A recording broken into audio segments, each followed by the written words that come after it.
Hello friends, welcome to my channel.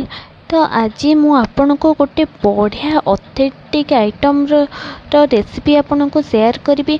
आपण मैंने केबे कखारू डंक राई खाई कि यहाँ खाया को बहुत बढ़िया लगे। मत लगुच निहाती भाव में आमर ओडिया घर लोक समस्ते खाई देखु ये कखारू डंकर राई बनवाई मुझे गोटे कड़े नहीं जाइए आउ सेपटे कखारू डंक भी काटिकी रखीदे। तो कखारू डंकर राई बनवाई कड़े तातीगला मुझे अल्प तेल पकई नहीं। आमर कखारू डंकर राई बनवाई तेलटा बढ़िया से गरम होगापी छाड़ीदबा। देखु तेलटा बढ़िया गरम हो गला। मुझे हाथ मारिक चेक करनी कारण हाथ को गरम लगिले तो जना पड़ जाए तेलटा गरम हो।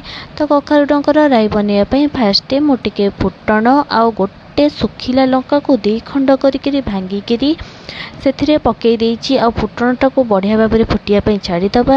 फुटण टिके फुटी सारा पर बढ़िया भाव में मु खंडे पियाज काटिकी एमती छोट छोट करी ताको पकई देइछि।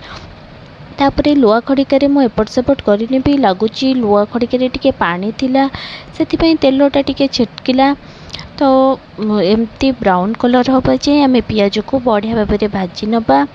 तापरे मु कखारू डंक को जो काटिकी रखी आलू कखारू तापरे कखारू डंक तार पत्र साग जो गोटे आम बनाओ माने कखारू डंकर जो सागटा थाए माने कखारू गछर पत्रटा तो ताकू मुझे सब काटिकी रखी सब जाक पकई नेबी। कलिया कलिया माने अग कखारू डंकरटा आनिले बहुत भल लगे से मुझे कलिया कखारू डंक नहीं आसती।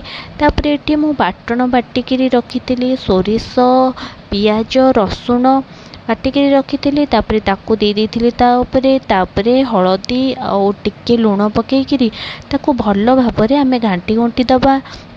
आमर राई बनवाई केबे भी बेसी टाइम लगेनी कारण जेहेतु सोरिष बाटण राई रे दिया जाए तो सोरिष बाटण एते कषा जाएनी जमती आमे अदा पियाज रसुण अलग तरकारी रे आमे बाटिकी कसु तो सेटा तो करा जाएनी कारण पिता लगे सोरिष बाटणटा एमती कषिले से मु एका थरे भी दे देइछि। आउ राई आउ साग हरिकारे कौन से तेल मसला एक्स्ट्रा यूज करा जाएनी माने कले भल लगेनी नॉर्मल बनने ताको भल लगे। आ मत लगे कि यहाँ 10-15 मिनिट रु अधिका लगे को बनवाई झटपट बनी जाए। देखो ये गोले गाड़ी देकर गोटे प्लेट जेहेतु घोड़े दी प्लेटा एवं आम काढ़ी देखी नवा सागटा सिझिला कि नाई। ताको देखु आमर सागटा हल्का भाव में सिझी आसलानी सागरू पानी बाहर तो सबू सागरू पानी बाहर केवल मत लगे सजना सागरू ही पानी बाहर आम टे पानी देकर भाजिया पड़े ना लगी जाए ना अलग सबू सागरू पानी बाहर। देखु पानी बाहर आमर साग गुड़िक भी सिझी आसलानी तापर मुझे चेक करदेवी आलू हरिका सिझिलानी कि नाई। तो ये आमर आलू गुड़िक टिके दर सिझा हो गलानी तापर आम आउ टिके ताको घोड़े नहीं भल भाव में सिझापी छाड़ीदबा। तापरे आमे ताकू खाइबा बहुत टेस्ट लगे खाइबा को तो बहुत भल लगे। तो आपण माने निहाती भाव में खाइथिबे करथिबे। तो मु आज एमती सिंपल प्रोसेस रे बनाऊँगी कौन सी प्रकार मसला मसली दिया जाएनी। आज बहुत जोरे वर्षाटा उठी पवनटा झरका पाटे दौची तो कैमेरा को पूरा धुआं धुआं कर दौची जो धुआंटा आमर सागरू बाहरुची। तो सागटा को मु पुणी आउ थे गोले गाड़े देकर भल भाव में टिके चेक करने भी सिझापी। ए बेसी किसी ना ये साग कखारू डंक कखारू आलू सब सिझीगले ही आमर रेडी हो कखारू डंक राईटा।